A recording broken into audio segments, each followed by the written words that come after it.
फूलों की सुगंध महाराज। ज्यों ज्यों मैं उस फूल के पास जाता त्यों त्यों सुगंध बढ़ती गई। उस सुगंध से तो मैं बेचैन हो गया महाराज। जब मैं उस घाटी के पास गया तो आश्चर्यचकित रह गया। अति सुंदर दो कमल के फूल। यह एक छोटा सा वार्तालाप शीत बसंत नाटक से। लेखक है महेश रामजावन। प्यारे दर्शकगण, थिएटर नामक कार्यक्रम में आप सभी का हम स्वागत करते हैं। आज हम आए हैं थ्रियोले गांव और आज आप लोगों की मुलाकात नाटक के ऐसे दिग्गज से करवाएंगे। एक ऐसे निर्देशक, एक ऐसे कलाकार, एक ऐसे अभिनेता, एक ऐसे लेखक से करवाएंगे जिन्होंने अपना पूरा जीवन नाटक को और लेखन को कह सकते हैं दे दिया। आज हम मिलने वाले हैं महेश रामजावन से। महेश जी नमस्ते। नमस्कार। बहुत बहुत धन्यवाद। आज आपने हमारा स्वागत किया आपके घर में। थोड़ा सा आपके बारे में बताइए, आपके जीवन के बारे में बताइए। नाटक से जुड़ा हुआ, लेखन से जुड़ा हुआ आपका जो भी कुछ बांटना चाहते हैं साझा कीजिए। धन्यवाद। मेरा जन्म तो बिसौद थ्रियोले में एक साधारण परिवार में हुआ। मेरे पिताजी खेती मजदूरी करते थे। उनकी 9 संतानें थी। 5-6 लड़के और 3 लड़कियां, 3 बहनें थी। उसमें से मैं 5वां था। अच्छा। तो पिताजी खेती मजदूरी के अलावा भी वो पंडिताई का काम करते थे, सामाजिक काम करते थे और विवाह और संस्कार में वो जाते थे और अपना योगदान देते थे। तो इस तरह से मेरा जन्म जहाँ हुआ वहाँ पर हिंदी का कोई वातावरण था। अच्छा। मेरे दादा हीरालाल जी वो संस्कारी आदमी थे। मेरे पिताजी, मैंने कहा कि पंडित का काम करते थे। तो जगह जगह जाकर सभा समाज में वो हवन और पूजा किया करते थे। आप तीसरी पीढ़ी है जब से आपके पूर्वज आए थे? 5वीं पीढ़ी है हम लोग अभी आज लोग। अच्छा। तो मेरे पिताजी का नाम था देवकरण और माताजी का नाम सुमित्रा था। मेरे 5 भाई हैं और पांचों भाई में से मैंने कहा मैं 5वें स्थान पर आता हूँ। और पाठशाला वगैरह गांव में ही? तो हमारी पढ़ाई पहले तो बिसौद में एक बैठका हुआ करता था, एक पाठशाला, वो तोल का था और टीन का। तो उसमें हम लोगों ने पढ़ाई आरंभ की।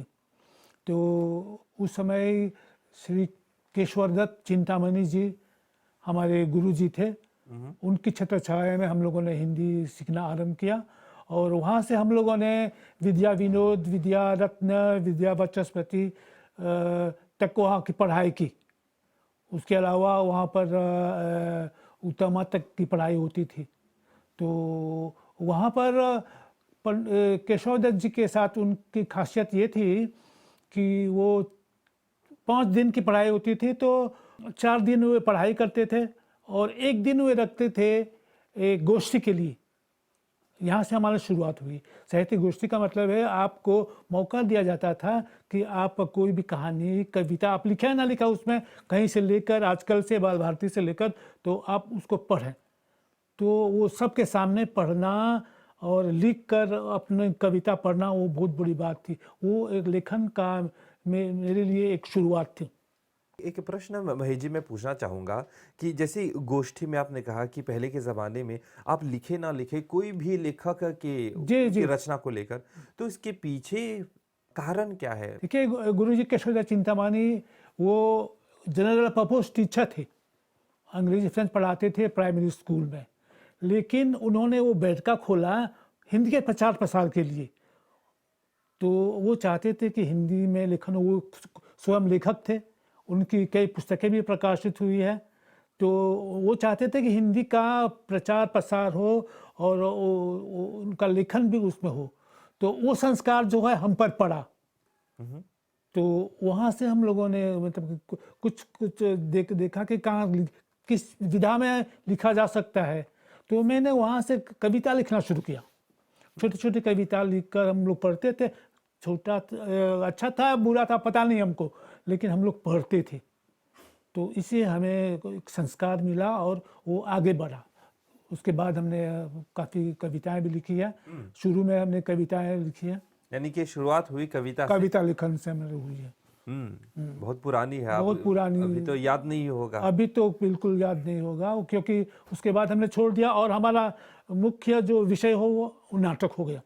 आगे बढ़ते हैं पाठशाला जी, से। जी। पाठशाला से आप कॉलेज गए। जी हाँ, वहाँ से हम लोग पहले तो प्राइमरी स्कूल हमारा इधर त्रियोले नॉर्थ गवर्नमेंट स्कूल था, अभी वो दानिशवक सिवास गवर्नमेंट स्कूल है, वहाँ हमारी पढ़ाई हुई। उसके बाद हम इंटरनेशनल कॉलेज त्रियोले में हमारी पढ़ाई हुई। तो रितेश जी, उस समय ऐसा था कि फॉर्म 2 फॉर्म 3 तक किया जब हमने, तो उसके बाद हमारा मतलब उस समय की जो सामाजिक स्थिति थी वो बहुत ही ख़राब थी। हमारे पिताजी के 9 बच्चे थे, तो और उस समय स्कूल का फीस भी चुकाना पड़ता था, तो हम लोग आगे ज़्यादा पढ़ाई नहीं कर सके। तो वहाँ से रुक कर हमने मतलब कि इधर कुछ न कुछ खेती बाड़ी पिताजी की सहायता करते थे, गन्ने की खेती में जाते थे और गन्ने काटते थे और गन्ने लाते थे। इस तरह हमारी पढ़ाई ख़त्म हो गई। लेकिन उसके बाद पढ़ाई हमने स्वयं किया। हमने स्वयं GCE और SC तक हमने अब स्वयं पढ़ा, स्वाध्याय किया और उसमें हमें काफ़ी सफलता भी मिली। तो उसके बाद हमारा संपर्क हुआ अभिमन्यु अनंत से। अभिमन्यु अनंत हमारे पड़ोस में रहते हैं, यहाँ पर गांव के हैं। तो वहाँ पर उन्होंने भारतीय पाठशाला महेश्वरनाथ मंदिर के प्रांगण में उन्होंने खोला। तो अब आपको तो मालूम है कि अभिमन्यु जी साहित्यिक आदमी थे। वो कविता के साथ कहानी, उपन्यास और ड्रामा भी वो किया करते थे। वो नाटककार और अभिनेता भी थे। तो हम जब उसके संपर्क में आए थे जी, तो इन सब चीज़ों का विकास होता रहा। वहाँ पर वो गोष्ठी करते थे, साहित्यिक गोष्ठी। और गोष्ठी में आप कुछ ना कुछ करना है, कुछ लिखकर या कहीं से देखकर आपको कुछ न कुछ प्रस्तुत करना है, कि कहानी, की कविता, की नाटक। तो हम लोग वहाँ पर ज़बरदस्ती हमारी टोली बनी और हम लोग वहाँ पर नियमित रूप से मतलब कि हर सप्ताह में कुछ न कुछ स्केच या कोई नाटक हम लोग किया करते थे और लोग बहुत पसंद करते थे। तो अभिमन्यु जी इन सब चीज़ों के माहिर थे और वो हमें प्रोत्साहन किया करते थे कि आप कुछ न कुछ करो, कुछ लिखो, लिखकर प्रस्तुत करो जनता के सामने। तो वो लोग बहुत पसंद करते थे और हमें भी प्रोत्साहन मिलता था कुछ करने के लिए। उस समय अभिमन्यु अनंत ने वो अजंता आर्ट्स नाम की एक संस्था का उन्होंने गठन किया था। और उस समय टेलीविज़न में लाइव नाटक प्रोग्राम प्रस्तुत किए जाते थे टीवी पर। उस समय हमने उनके साथ में मिलकर लाइव टीवी प्रोग्राम में भाग लिया, नाटक में। मुझे याद है कि हाँ, तो मुझे याद है कि हमने एक टेलीविज़न में वहाँ पर लाइव MBC QRP में फॉरेस्ट साइड में जो स्टूडियो था आपका, तो वहाँ पर हमने एक नाटक प्रस्तुत किया था लाइव, और उसका नाम था कवि टिंगू। और उसके बाद हार की चोरी नामक नाटक वो प्रस्तुत किया गया था। तो इस तरह हमारी शुरुआत हुई नाटक। यानी कि अभिमन्यु अनंत द्वारा आपकी शुरुआत हुई नाटक में, लेकिन पहले से ही लेखन के क्षेत्र में थे। जी। आप लिखते थे कविता वगैरह कविता लिखते थे हम लोग। उसके बाद हमने छोटा छोटा स्केच भी लिखना शुरू किया। और हिंदी में आपकी रुचि पहले से ही थी जी। लेखन पहले जागृत हुआ, फिर उसके बाद नाटक में आप प्रवेश। जी। फिर उसके बाद हम जानते हैं कि आप भारत गए। जी। भारत गए नेशनल स्कूल ऑफ ड्रामा में। जी।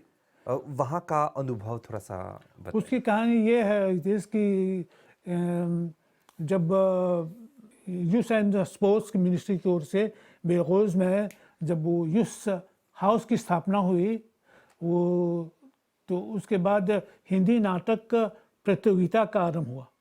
ये नाटक प्रतियोगिता का जो इतिहास है मैं आपको संक्षेप में बताता हूँ कि 1972 में एक पहला नाटक प्रतियोगिता का आयोजन हुआ था। वो सरकार की ओर से नहीं हुआ था, एक संस्था थी जिसका नाम था मॉरिशस कला निकेतन। मॉरिशस कला निकेतन के संस्थापक थे एक प्रियदत्त मेवाड़ सिंह, अभी तो स्वर्गीय हैं, टीके जानकी, अभिमन्यु अनंत, मुनीश्वरलाल चिंतामणि आदि थे। उन्होंने मिलकर एक संस्था का आयोजन किया और उसमें नाटक प्रतियोगिता की। उस प्रथम नाटक प्रतियोगिता में बहुत ही सफलता मिली। देश के कोने कोने से लोग आए। हाँ, मतलब देश को कोने, और उसके प्रिलिमिनरीज और उसका जो स्थान पर किया जाता वो कोई रंगमंच नहीं था, बल्कि प्रियदत्त मेवा सिंह का जो मकान था वो पंचोसाब में था। तो उसके प्रांगण में वो पंडाल बनाया था उन्होंने, और वहाँ पर नाटकों का प्रिलिमिनरीज हुआ था।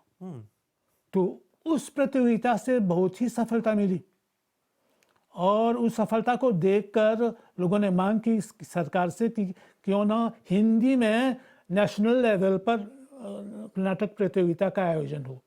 तो प्रथम नाटक हिंदी प्रतियोगिता 1973 में शुरू हुआ, और उसमें काफ़ी मतलब कि लोगों ने भाग लिया, काफ़ी लोगों ने दिलचस्पी ली। Ministry of Youth and Sport द्वारा, यूथ हाउस की तरफ से, उस समय आर्ट्स एंड कल्चर बाद में बना, लेकिन यूथ हाउस की ओर से वहाँ पर इस प्रतियोगिता का आयोजन हुआ। उसकी देखरेख यूथ सीईओ, यूथ ऑफिसर करते थे। तो इस तरह उसका प्रिलिमिनरी होता था। तो वो जो पहला नाटक प्रतियोगिता वो प्लाजा थिएटर में उसका फाइनल्स हुआ, और उसमें खचाखच लोग भरे थे, और मतलब कि जादू का काम कर दिया। तो सरकार को लगा कि ये तो बहुत बड़ी एक्टिविटी है, क्यों नहीं उसको बढ़ावा दिया जाए। फिर उसके बाद यूथ सर्विस ने एक ड्रामा बोर्ड, काउंसिल की तरह उन्होंने आयोजन किया, जिसमें उस समय प्रोफेसर राम प्रकाश थे, मुनीश्वरलाल चिंतामणि, ठाकुरदत्त पांडे लोग थे। तो राम प्रकाश जो उसके प्रथम चेयरमैन बने। तो इस तरह से वो नाटक का जो आंदोलन है 1973 से शुरू हुआ। अब जो पहला जो नाटक हुआ था मॉरिशस कला निकेतन की ओर से, उसमें हमने भाग लिया था। और जो पहला नाटक फेस्टिवल सरकार की तरफ से, उसमें भी हमने भाग लिया। तो ये शुरुआत चली तो आती रही। तो हम लोग इसमें रुचि रखते थे, और हम लोग टेक्नीशियन की तरह भी काम करते थे, हम लोग रुचि दिखलाते थे। मतलब मॉरिशस में नाटक का जो शुरुआती दौर था उसके साथ आप जुड़े हुए थे? जी हाँ, बिल्कुल, भली भांति इतिहास। जी, उसकी नींव के साथ हम लोग जुड़े थे। तो ऐसा हुआ कि जब 74 से नाटक प्रतियोगिता आरंभ हुआ और चल पड़ी, तो उसमें उसके लिए मोहन महर्षि को बुलाया गया। भारत से ड्रामा एक्सपर्ट मोहन महर्षि आए मॉरिशस में, और वो अपनी पत्नी के साथ आए। तो उन्होंने एक ड्रामा यूनिट की स्थापना की। क्योंकि हम लोग नाटक से जुड़े हुए थे और अच्छे नाटक करते थे और अच्छा अभिनय करते थे, तो अपना यूनिट बनाते समय उन्होंने हमें देखा, लेकिन मुझे देखा और लोगों के साथ साथ। तो उन्होंने मुझे प्रपोज़ किया कि मैं उसके यूनिट में शामिल हो जाऊं। तो मैं शामिल हो गया, क्योंकि मेरा प्रेम नाटक से ज़्यादा था। उससे पहले मैं हिंदी अध्यापक का काम, मुझको उसको ट्रेनिंग मिली, टीचर्स ट्रेनिंग कॉलेज में मैं दाखिल हुआ था। उसके बाद हिंदी पढ़ाई के साथ साथ ड्रामा भी किया करता था।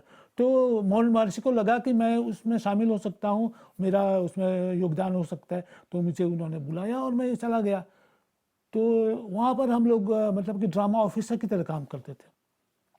हमारा काम था मोहन महर्षि को असिस्ट करना, और उस समय जो प्रतियोगिता होती थी तो उसमें काफ़ी प्लेज नाटक आते थे। तो उन नाटकों को देखना और एक एक इंडिविजुअली, तो वो काम का हमको सौंपा गया।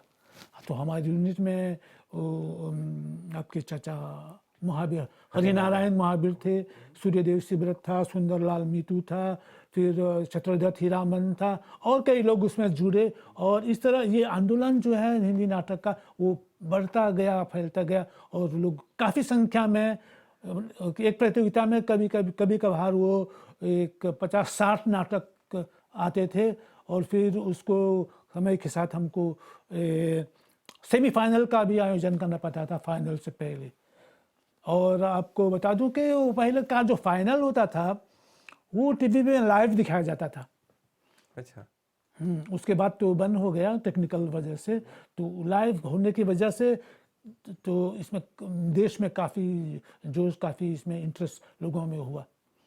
तो मैं उसमें जुड़ा और ड्रामा टेक्नीशियन की तरह, और हम लोग गांव-गांव जाते थे और ड्रामा जो करते थे, जो ग्रुप, उसको सहायता करते थे, टेक्निकल असिस्टेंस देते थे और उनका नाटक अच्छा बनाते थे। मान लीजिए कि मोहन महर्षि के साथ आपने काफ़ी कुछ सीखा, काफ़ी कुछ अनुभव प्राप्त किया। बिल्कुल, वो एक स्कूल की तरह है। और मोहन महर्षि चूँकि नेशनल स्कूल ड्रामा के में निष्णात वो थिएटर टेक्नीशियन थे, तो उन्होंने समय-समय पर उन्होंने रेजिडेंशियल ड्रामा वर्कशॉप किया, उन्होंने वीकेंड सेमिनार किए। तो जो भी टेक्निकल असिस्टेंस मिलता था, देते थे वो, हम उसके साथ थे, तो इससे हम सीखते भी थे। तो ऐसा हुआ कि समय के साथ मुझे एक स्कॉलरशिप मिला भारत में, नेशनल स्कूल में ड्रामा में जाकर और फर्दर ट्रेनिंग के लिए। तो वहाँ 3 साल का कोर्स पूरा होता है। मैं थोड़ा सा अपनी जनता को ये याद दिला दूं कि नेशनल स्कूल ऑफ ड्रामा ये दिल्ली में पाया जाता है कि one of the best theatre school in the whole Asia ये है नेशनल स्कूल ऑफ ड्रामा। और नेशनल स्कूल ऑफ ड्रामा से बहुत सारे हमारे दिग्गज कलाकार जो बॉलीवुड में काम करते हैं, मूवीज़ में काम करते हैं, वहाँ से निकले हुए हैं। नवाजुद्दीन सिद्दीकी वहाँ से, इरफान खान वहाँ से है, रघुवीर यादव वहाँ से है, महेश रामजावन जी वहाँ से है, और हमारे मॉरिशस कलाकार भी काफ़ी लोग वहाँ से है जो यहाँ पे आकर अब नाटक के क्षेत्र में अपना योगदान दे रहे हैं। तो वहाँ जाकर वहाँ का अनुभव बताइए। नेशनल स्कूल ड्रामा का जो फुल टाइम कोर्स है वो वो बहुत कठिन और कि बहुत आसान कोर्स नहीं है। वो आपको सुबह 4 बजे उठना पड़ता है और ख़त्म करने का टाइम नहीं होता है। फर्स्ट और सेकेंड ईयर में आपको एक्टिंग और डायरेक्शन का कोर्स दिया जाता है, पूरा कोर्स। और फिर थर्ड ईयर 3 साल का है, तो थर्ड ईयर में आपको स्पेशलाइजेशन करना पड़ता है कि आपको डायरेक्शन में एक्सपर्ट बनना है या कि डिज़ाइन में। तो मेरा विषय, मैंने डायरेक्शन का मुझे ऑफ़र किया गया था, और आपको जानकर खुशी होगी कि 3 साल के बाद मैं उस डायरेक्शन कोर्स में, 3 साल के कोर्स में प्रथम आया था। वहाँ में आपके बैच में? जी हाँ, हमारे बैच में 3 साल का, वो मैं उसमें प्रथम स्थान पर आया था। बहुत बढ़िया। तो इस तरह वहाँ पर स्कूल के साथ साथ वहाँ पर जो स्कूल जहाँ स्थित है उसका नाम मंडी हाउस है। मंडी हाउस के आसपास में आपको मैं बताऊं कि कम से कम 10 थिएटर हैं, 10 रंगमंच है, और वहाँ पर प्रतिदिन रंगमंच हुआ करते हैं। तो आपके कोर्स के अलावा आप जाकर नाटक देखते हैं, तरह तरह के नाटक आप चुन कर देखते हैं। फिर उसके बाद कई फेस्टिवल्स होते रहते हैं वहाँ पर। फिर वहाँ पर जो कोर्स होते हैं उसमें विदेश से भी नाटक डायरेक्टर, जर्मनी से, इंग्लैंड से और फ्रांस से और ब्रिटेन से एक्सपर्ट आते हैं आपको आपकी क्लास लेने के लिए स्कूल में। वो उनका स्पेशल प्रोजेक्ट होता है प्रोडक्शन के लिए, तो उनके साथ भी हमने काम किया। मतलब काफ़ी अनुभव वहाँ पे प्राप्त करने के बाद, 3 साल वहाँ पे सीखने के बाद, और आपका स्पेशलाइजेशन जो है वो डायरेक्शन हुआ मेरा। फिर वापस आए मॉरिशस। जी हाँ। यहाँ से आपका नाटक की यात्रा शुरू हुई? जी, शुरू नहीं हुई, इससे पहले मैं स्वयं फुल लेंथ प्ले कर चुका था। अच्छा, उससे पहले? उससे पहले नाटक में, वहाँ पर स्कूल जाने से पहले मेरा नाटक था, पहला नाटक जो मैंने अच्छा किया था वो था गधा। गधा एक शॉर्ट प्ले था 1 घंटे का, और वो प्रतियोगिता में, उससे पहले हमने भाग लिया था, उसमें हमको बेस्ट एक्टर और बेस्ट डायरेक्टर का प्राइज मिला था। ठीक है। उसके बाद हमने एक नाटक किया था, उसका शीर्षक था एक था गधा। एक था गधा शरद जोशी का हिलारियस व्यंग नाटक है।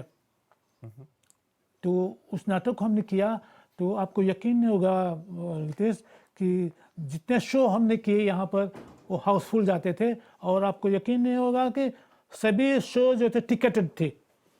पैसा देकर आपको नाटक देखना पड़ता था, अभी तो नहीं है वो संस्कार। यानी कि लोग पैसा देकर एक था गधा एक था गधा देखने आते थे, इतना बढ़िया इतना मज़ेदार नाटक था। तो उसमें वो लगभग 3 घंटे का नाटक था। अच्छा, उसमें लगभग 25 कलाकार भाग लेते थे। आपका पहला जो आपने बताया कि 1 घंटे का गधा, जी, फिर उसके बाद एक था गधा। एक था गधा हुआ शरद जोशी का। तो वो उसको बहुत सफलता मिली और हमने ग्रुप बनाया था और ग्रुप में अभी प्रेम शिवलक आपका उन्होंने भाग लिया था, धन्नारायण जूत ने भाग लिया था, फिर शांताराम चुल्लन ने भाग लिया था और त्रियोले के बहुत सारे कलाकार थे। तो वो कुछ और ज़माना था। उन सब चीज़ों से मुझे काफ़ी प्रोत्साहन मिला करने के लिए। मुझे लगा कि हाँ, मैं इस दिशा में आगे बढ़ सकता हूँ, इसका प्रचार प्रसार मैं कर सकता हूँ। इसलिए मैं मंत्रालय में शिफ्ट किया। महेश जी, आपका एक, क्योंकि हम नाटक के बारे में बात ही कर रहे हैं, आपके लेखन के बारे में बात करें, तो शीत बसंत नाम का एक बहुत ही लोकप्रिय नाटक है जो काफी मॉरिशस के कोने कोने में खेला गया, न सिर्फ मॉरिशस में, विदेश भारत में भी खेला। इसके बारे में थोड़ा सा बताइए। शीत बसंत एक फोल्क नाटक है, लोक कथा पर आधारित। वो एक ऐसी कथा है कि बहुत से लोगों को मालूम है। इसकी कथा हमारे पूर्वज लोग भारत से लाए थे। इस कथा को हम जब भारत गए तो भारत मैंने पता लगाया कि वहाँ पर भी लोग इस कथा को जानते हैं। तो पहले तो मैंने मॉरिशस में जो लोक कथाएँ हैं काफ़ी इसका रिसर्च किया, कौन कौन सी लोक कथाएँ हैं, तो उसको मैंने कुछ जमा किया। तो उसमें मुझे लगा कि ये शीत बसंत जो है वो काफ़ी दिलचस्प है, काफ़ी इंटरेस्टिंग है। तो मैंने इसको उस कहानी को चुना। ये जो कथा है इसकी पुस्तक भारत में छप चुकी है और मॉरिशस में यहाँ पर कई तरह के वर्जन्स हैं, कई तरह के रूप इसको दिए गए हैं अलग अलग तरह से। तो मैंने उन रूपों को लेकर इस नाटक को रेडियो में भी प्रस्तुत किया गया था। तो मैंने उन वर्जन को इकट्ठा किया। तो एक कथा कहानी तो बन गई नाटक के लिए, लेकिन मैंने इसमें संगीतबद्ध किया, इसमें कविताएं आई, वो संगीत नाटक हो गया, ये अच्छा, म्यूजिकल नाटक हो गया। एक था राजकुमार, उसका सुंदर रूप सलोना,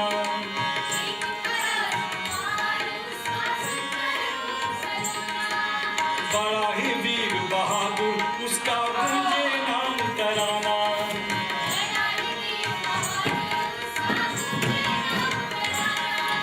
बड़ा ही वीर बहादुर, उसका गूंजे नाम तराना।